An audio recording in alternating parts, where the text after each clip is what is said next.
He did time with Big U. Yes, his name was Hannibal then. Right. Big U's son was recently unalived. Police say Jabari was shot and killed near Figueroa and 69th Street after he walked up to a vehicle and someone inside opened fire before driving off. Police say his father's gang ties are a major part of the investigation. He was somewhere, I think, by a smoke shop. Somebody called him to his car and asked him who he was, and next thing you know, he was pronounced dead. Your community has been getting a lot of backlash from people like, from the bloggers. I've seen it on the blogs, and Hefe, Don't Care Nothing What the Chicks Say, Compton, Rick Rock. Just everybody in the Los Angeles community is steady bringing up your community. First off, I'm trying to be, look, we already talked about this off camera, so I'm trying to not do anything or say anything and saying that would be considered aggressive, but at this point, like, this shit is just stupid at this point. All these different bloggers, I'm saying, like, everything that goes on in California and LA, the Hoovers don't do it, bro. Everything. I don't give a what it is. When PNB rock, all the Hoovers, everybody. We like the California boogeyman. Anything that happened in this state, they blame on us, bro. Now, they reported, oh, well, he got killed in Hoover Hood. That is not our set. That is not. Anybody that's familiar with gang culture and areas know that area is not our area. That area is actually called Pimp Central, right? This what's the rap dude name? Sad. What's his name? Big Sad. That's where the liquor store that he did the video in front of. That's the same place. All the pimps hang out down there. Hoovers are not allowed there, first and foremost. So he didn't get killed in our set at all. Just because he got killed on Figueroa don't mean that was our set.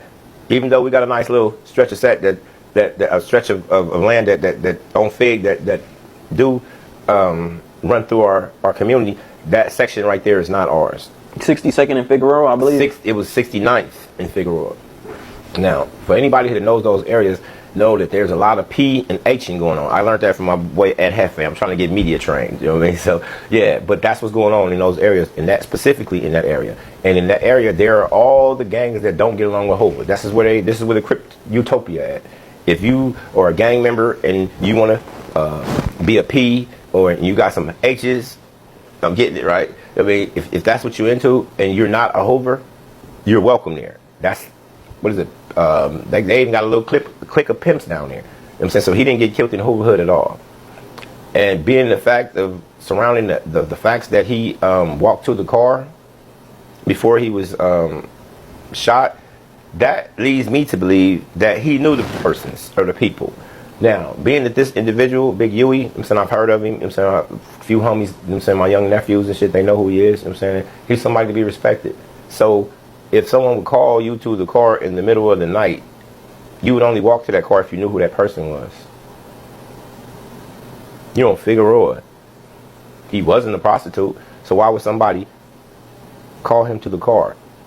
I'm not going to no car I don't know on Figueroa. This is what I'm saying. This story. I might run on Figueroa. What cool? They done call me on Fig. But see, this is what I'm trying to explain to you. The whole situation doesn't make any sense. Who was he with? I'm pretty sure this is Big U's son. He's not going anywhere unarmed. He's not going anywhere where, even if he was with a they're trying to say he was with a broad, and the broad backdoored him, and et cetera, et cetera. I'm pretty sure he's well abreast of gang politics and gang area. So he wasn't went anywhere unarmed. So who was with him? Why would he walk to the car if he didn't know the people? So that leads me to believe that he was backdoored. And of course, they're going to blame it on the Hoovers. Anything that go bad in LA, the Hoovers did it. Why wouldn't you blame your enemy? Why wouldn't you? That's a great strategy. I believe my community probably have employed that situation in a few situations as well. But at the end of the day, what you have is, first off, the first thing out of the mouth is a lie. Let's just wait a few more days and see how it come out. Because see, what ended up happening is, when